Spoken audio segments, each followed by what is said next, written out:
اپنی وحدانیت اور اپنے محبوب کی رسالت کا اعلان، اور آقا علیہ السلام کو اللہ نے جو معجزے دی اس کے ذریعے ثابت بھی کرایا۔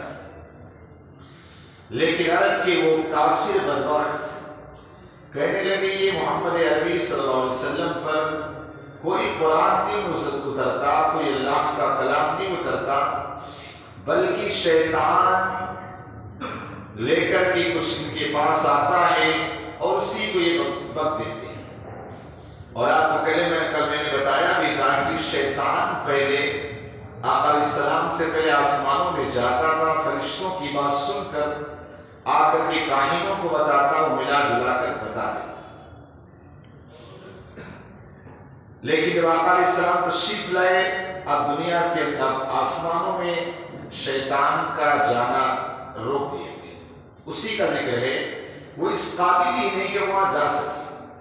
جیسے پہنچے گا فرشتے فوراً آ کر لوٹا مار کو شیطان کو بھگا دیں گے، اب وہ کوئی بات سن نہیں سکتا۔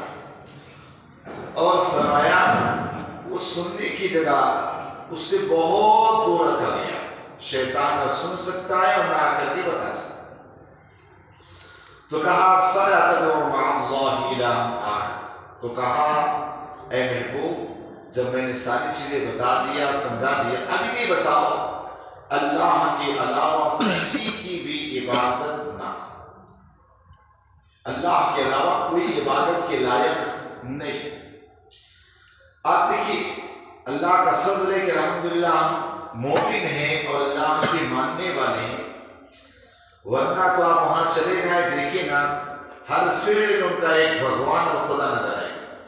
اگر ایک ڈاکٹر نے اگر اس کو صحیح کر دیا تو تو میرا بھگوان، اگر ایک نے کچھ دے دیا مال تو میرا ہی، کچھ وہ کر دیا یہ میرا، یعنی ہر فیلڈ میں چلے جاؤ سب کو مل۔ کیوں؟ اس کی طاقت کے سامنے کچھ جھک رہا، حالانکہ اس کو جو طاقت دیا ہے وہ سب سے طاقتور، اس کے سامنے جھکنا چاہیے۔ تو اللہ کا فضل ہے الحمدللہ کہ ہم اللہ کے علاوہ کسی کو بھی سجدہ نہیں کرتے، اور نہ کبھی عام انسان کو کبھی یہ بول سکتے ہیں کہ ہمارا خدا بندہ ہے۔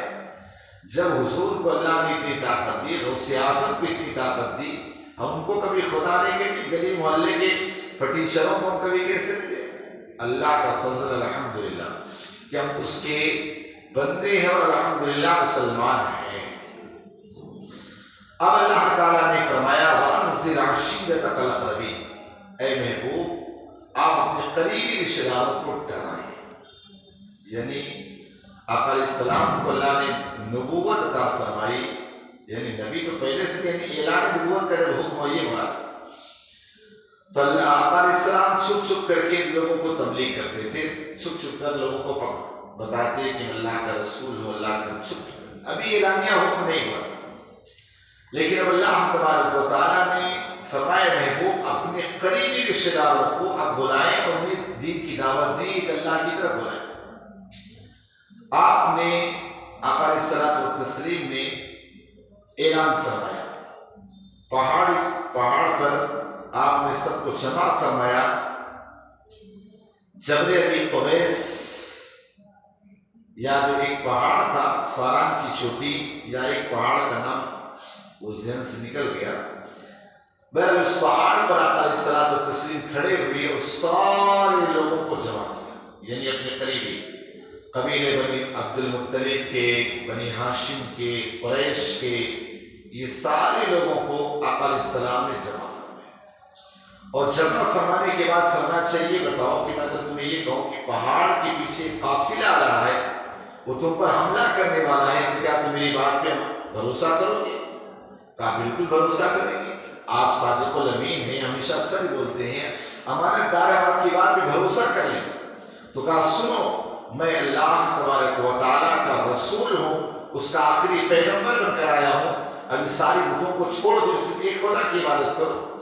جیسے ہی کہا نا تو سارے لوگ تدر بدر ہو گئے، سب تدر بدر ہو گئے، اور ابو لہب کہنے لگا ماشاء اللہ تمہارا یہ مطلب آقا علیہ السلام پر بد دعائیں کی۔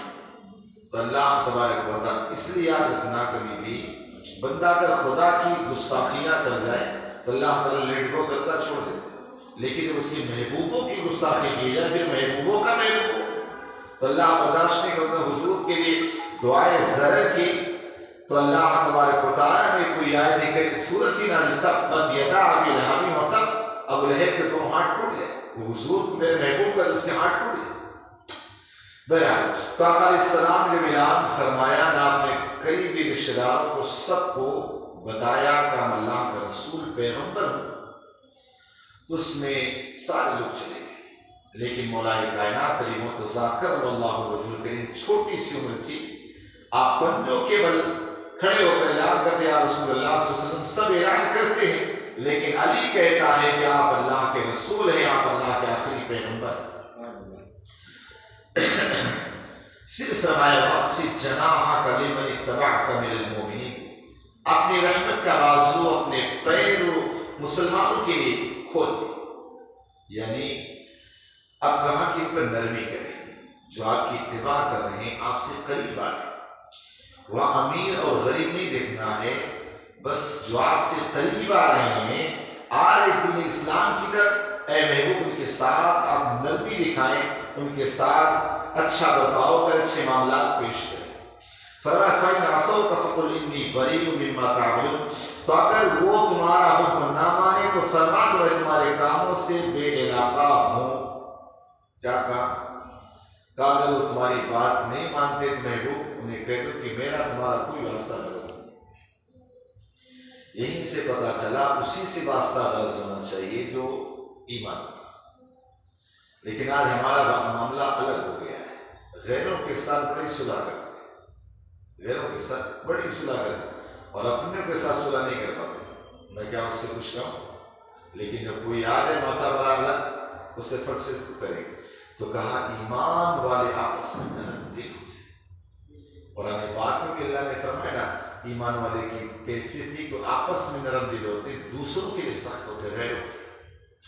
لیکن آج ہم ایسی پوزیشن میں غیروں کے لیے تو نرم ہے, وہ کچھ کہہ رہے تو لڑکوں کرتے, اپنا کہہ کے سر پہ چڑھ جاتے. تو کہا نرمی اختیار وَتَوَکَّلْ عَلَى الْعَزِيزِ الرَّحِيمِ, اور اسی پر بھروسہ کرو جو عزت والا مہربان ہے. آپ دیکھیں آج یہ چیز دور دور تک نظر نہیں آتی جس کا نام توکل, اللہ پہ بھروسہ ہے. آج آپ دیکھیں اگر ہم آگ میں ہاتھ ڈالیں تو جل جائیں گے, آپ کو یقین ہے؟ بولو جل جائیں. لیکن اگر میں یہ کہہ دوں کہ میرا رب پر بھروسہ کرو اور اس کی ذات سے امید رکھو یہ کام آپ کا ہو جائے گا, تو کیا بھروسہ ہے؟ نہیں ہوتا ہے. آج سب دنیا کے معاملات میں اتنے گم ہو گئے ہیں, اتنا ترقی کے دور میں اس پر گم ہوتے چلے جا رہے ہیں. لیکن اللہ سے جیسی لو اور اللہ رب العزت پر جیسا بھروسہ توکل سب کچھ طریق. میں کہتا ہوں نا کہ میرے آقا علیہ السلام نے فرمایا تھا یاتی علی الناس زمان ما یبقى من الاسلام الا اسلام. حضور نے فرمایا تھا کہ لوگوں پر ایک ایسا زمانہ اور وقت آئے گا کہ اسلام صرف نام کا باقی ہے. آج ہمارے ساتھ ہی آج ہم بظاہر اوپر سے مسلمان نظر آتے, دل سے مسلمان ہے ہی نہیں. نہ ہمارے پاس یقین کی دولت ہے نہ کسی چیز کی دولت. آپ کو کیا یقین ہے کہ اگر میں یہ گناہ کروں گا تو اللہ کا عذاب ملے گا؟ کیا کہ دیکھا کیا جائے گا, تیرے اندر طاقت ہے, دیکھا جائے. تو ظاہر سی بات یقین ہے کہ گناہ کریں تو سزا ملے گی. اس سے پہلے توبہ کر لیا کرو گیا, ورنہ اللہ کی ذات پر ہی بھروسہ کب پیدا. تو اللہ اور یہی وجہ جو آج ہم پریشان ہیں, پریشان اسی وجہ سے کہ اللہ پہ ہمارا ایک بھروسہ نہیں. ویسے بھی بہت سارے لوگ کا حال یہ کہ وہ بیماری, اگر میں کوئی وظیفہ بتا دوں نا اس پہ عمل کر دیکھتے ہیں ہوتا ہے کہ نہیں ہوتا. یار تم اللہ کی رضا کے لیے کر رہو کہ یہ کر رہو. کچھ لوگ کہتے ہیں نا یار جب پہلے حضرت اچھا کام چلتا تھا, لیکن جب سے میں نماز پڑھنے لگا نا, بولے جب سے دھندے میں بے برکتی ہے. تو بھائی اگر نماز تجھے تجارت کے لیے پڑھنا تو نماز پڑھنے کیوں ہے؟ اللہ کی رضا کے لیے آنا چاہیے. میں کیا بتاؤں آج کن حالات سے ہم گزرتے ہیں. ابھی میں آج ظہر کے بعد یہاں سے نکلا نا تو ایک بندہ کہنے لگا، بولے حضرت دعا کریں. میں نے کہا خیریت تو کیا ہو؟ بولے حضرت اس کو اللہ اٹھا لے. کیا آج تک تو میں شفا کے لیے دعا کرتا تھا، لیکن اب مرنے کے لیے بھی مجھے دعا کرنا ہے؟ کہا حضرت 85 سال کی عمر ہے، کوئی دیکھنے والا نہیں، کوئی خدمت کرنے والا نہیں، آپ دعا کر دو نا تو اللہ اس کو اٹھا لے. آپ سوچیے ذرا ہم کہاں آج پہنچ گئے، کہاں پہنچ گئے. آج ہم کتنا یہ ہو گئے کہ آج ہم اپنے بڑے بزرگوں کو، اپنے ان سب کو بوجھ اور سمجھنے لگے. سب کو اس مرحلے تک پہنچنا ہے. تو مجھے بڑا ٹینشن ہونے کہ یہ کون سی دعا، پہلی بار ایسی دعا کہ آج تک تو لوگ شفا کے لیے یہ مرنے کی دعا کروا. تو حال یہ بن چکا ہے کہ آج کتنے مطلب برس اور کتنے وہ بن چکے ہیں کہ اللہ ہی رحم فرمائے. اللہ تبارک و تعالیٰ کی ذات پہ بھروسہ کیا ہے، میں وہی مرنا ہے سب جانتے، لیکن پھر بھی اس کی یقین کی جو دولت ہونا چاہیے نہیں کرتے. اگر یقین ہو جائے کہ ہاں مر کے یہاں جانا، اس لیے موت کو یاد کرنے کو میرے آقا نے کیوں کہا، جب موت مانگو نہیں، موت کو یاد کرو. مریں گے اور قبر میں جائیں گے، وہاں پہنچیں گے، کوئی نہیں ہوگا، اندھیرا ہوگا، کیا ہوگا، کیسے ہوگا. میرے اس سب چیزوں پر غور کرو گے تو وہ ہوگا. لیکن آپ مست بنداس جیسے نہ کسی کو مرنا ہے نہ آخرت کی تیاری کرنا ہے، بس یوں ہی چل رہا ہے. آگے الگ بات انشاءاللہ کل سنیں گے. اللہم صلی علی سیدنا محمد وعلیہ وسلم صلی اللہ علیہ وسلم علیہ سیدی